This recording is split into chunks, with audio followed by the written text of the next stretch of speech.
My name is Dan Lord. I wear a couple of hats here, one of which is the Director of Environment and Natural Resources for Public Sector Consultants.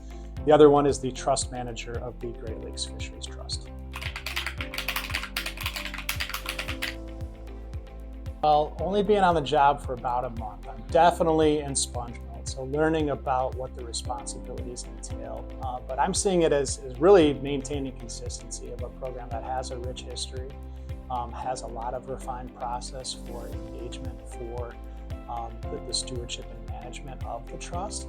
And I'm really seeing my role is key is supporting the board, the scientific advisory team, and again, the customers or clients that we serve.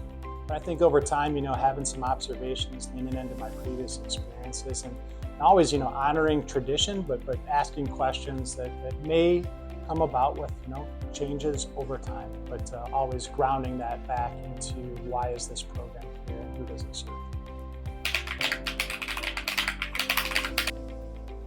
As trust manager, I'm responsible for a team that has supported a long-standing program within the state of Michigan. So part of our job is to facilitate process and support the Board of Trustees, the scientific advisory team, grant applicants, grant recipients, which extends to universities, communities, stakeholders.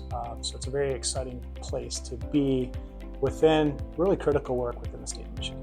By education and by trade, I'm a landscape architect. A little over 22 years ago, first half of my career with the Parks and Recreation Division, so statewide capital outlay planning, asset management, dabbled in grants in terms of being an applicant, but then got into management and leadership, moved over to the Finance and Operations Division, did a range of responsibilities there. But when I reflect, I think in the entirety of my career at the DNR, it was really the grant-making space. So being responsible for programs like the Natural Resources Trust Fund, the Land and Water Conservation Fund, Recreation Passport, a subset of invasive species program, habitat improvement program. So really, again, connecting to the work that makes improvements in our communities and leverages resources and opportunities across stakeholders and clients, customers, and other partners.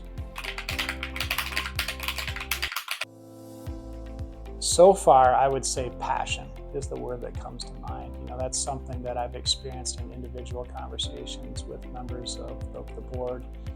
Seeing it in the transition team within PSC, and that's got some individuals that have been involved historically with the program, but also more recent. People care a lot about the resources in this state, and they care a lot about this program, its traditions, what it has invested and supported on, and kind of staying true to the missions. That gets me excited. I think there's some synergy that happens when you have like-minded individuals that are focused in very specific areas, but at the end of the day, they care about the outcomes, they care about the impacts. I think, it's maybe true about mine, but probably a lot of other people in the natural resource, recreation, conservation space. It's not just our work, it's our hobbies. It's the things we do on nights and weekends. It's the things, again, that maybe motivate us. It's not an Instagram where you're going to see kind of what I'm doing on the weekends, but I think that's the connection. Parallel adventure, if you will, with the outdoors, with recreation, with the environment. So not just the work that we're doing during the day, but the things that we look to do after work in the evenings and the nights, but also what we do with our friends and family.